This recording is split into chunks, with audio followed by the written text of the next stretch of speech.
Education Commissioner Angelica Infante-Green. I know you are a busy woman, so thank you so much for joining us this afternoon. I will dive right in. One of the big questions that we're getting from parents and families is about how they are notified of potential or positive COVID-19 cases. As we know, there have been a couple that have popped up in different districts across the state. So can you just remind folks at home, what is the protocol? If a school has a positive coronavirus case, does the entire district have to be notified?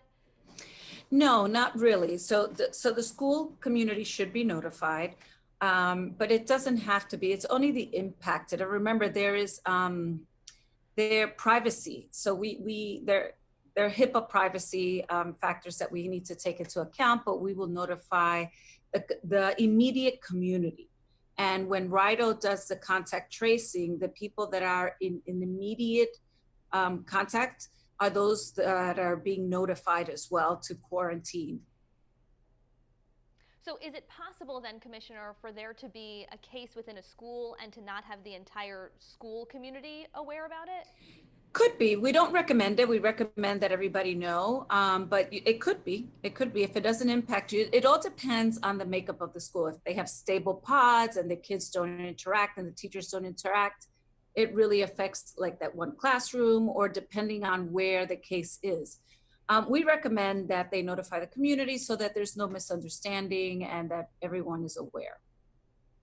I wanted to ask you about the pods and the social distancing. There was some, of course, first day of school pictures and video. We were out in the field yesterday. I know you were too. And some parents are saying we're not seeing a whole lot of social distancing while the kids are waiting in line to get their temperatures taken or when they're on the school bus. What have you been hearing? What have you been seeing? And what's your reaction? So I have not been seeing that, but that could happen. I mean, I think it's we're trying to put procedures happening.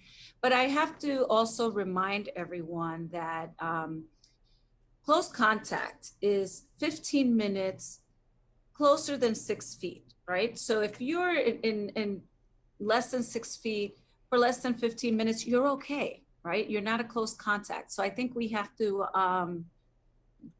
put all that into perspective. And I'll give you an example. I was at a school today who had a different morning procedure yesterday and changed it from what they learned yesterday. So I think that there's a lot to be learned. Unless somebody is 15 minutes within 6 feet, that's a different thing. But however, if they're a pod and their class is standing outside as a pod, that's okay. So I think we have to differentiate when we talk about those situations. The Providence Virtual Learning Academy seemed to be a major hiccup in yesterday's rollout. Teachers are protesting this afternoon, and we were hearing that teachers have 52 kids on their roster, but some of them weren't showing up. Parents are having a difficult time logging in or finding the curriculum. So what happened here, Commissioner? So I think with anything that's new, there are going to be glitches. And at the end of the day, I heard about some of the glitches. So we had a couple of things. Some teachers had difficulty signing on. Some we're communicating with. I think others, there were some technical difficulties. So there are a number of things. We met with teachers today. I attended the meeting myself, make sure that we get what they need to be successful, and the teachers that we have not heard from to really work with them to make sure that they are also in a good place. So we're working on those. Today's day 1.5, right? We're not done. Well, actually, we're done now, day 2. So we're trying to work on all those things. So it sounds like you're confident that there are going to be changes, but I'm sure you can understand the frustration from these parents who are already, the emotions are high. So what's your message to the folks who are having trouble, and not just with the Providence Virtual Learning Academy, but with a lot of the distance learning? We've heard of a lot of hiccups. So what's your message to them? Well, exactly that there are going to be hiccups. We never said that there wouldn't be. To have a little patience, give us a few days. If there are issues, please communicate them. We will do our best to deal with them, to support everyone that's on the ground working with this. I think we have to assume that everybody wants the best and that we will work with every situation to make sure that we resolve it. That is the commitment that we're making. And as soon as we find out about a situation, we will handle it. Hopefully there won't be many more, but it is the second day now in a whole new world, in a whole new situation.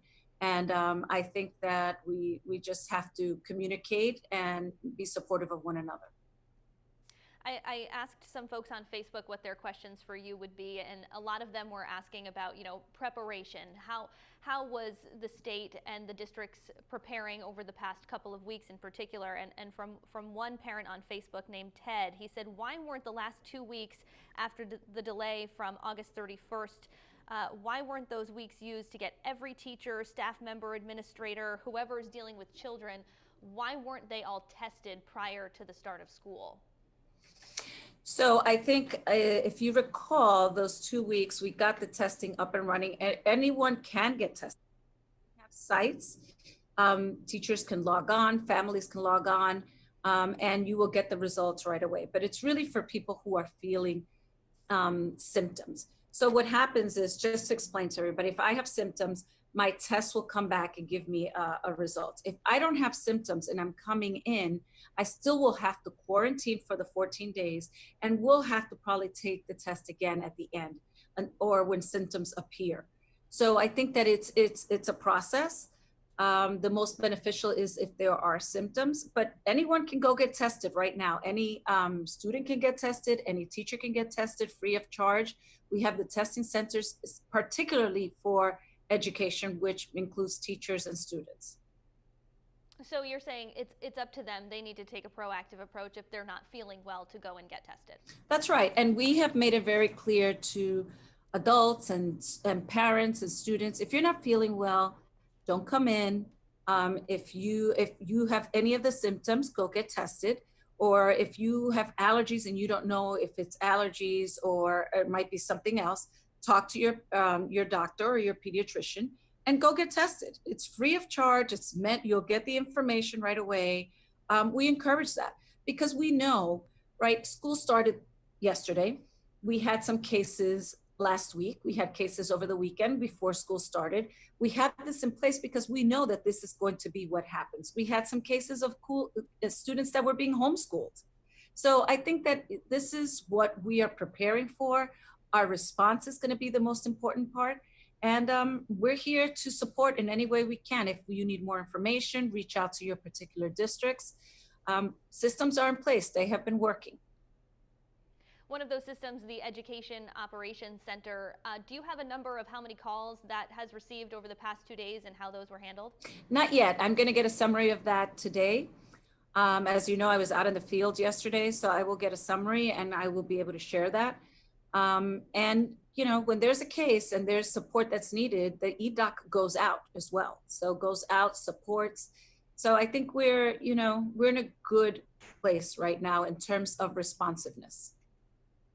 I know you say this is, an opportunity for all of us to learn and to be malleable as we sort of confront this unprecedented time. So what is one of the biggest lessons you've learned already in the past 2 days? Oh my goodness, so many. The first one is that the kids are happy to be back. I think that the kids are less stressed out than we are. I was in Jamestown this morning and the kids were just like, they were just happy. They weren't stressed. Adults, sometimes we worry. And I think the more questions we ask and the better that we are able to communicate. So one of the lessons is over communicate. Let's just over communicate what's happening. Let's be transparent. Let's own it. Let's move forward. Let's work together. It's the only way. We're doing this for the first time. And we want to make sure that our kids and educators have the best experience possible. But there are going to be bumps in the road. We know that. We know that. Fantastic. Education Commissioner Angelica Infante-Green, thank you so much for taking the time out of your busy schedule to talk with us today. Thank you. Thank you for all your work.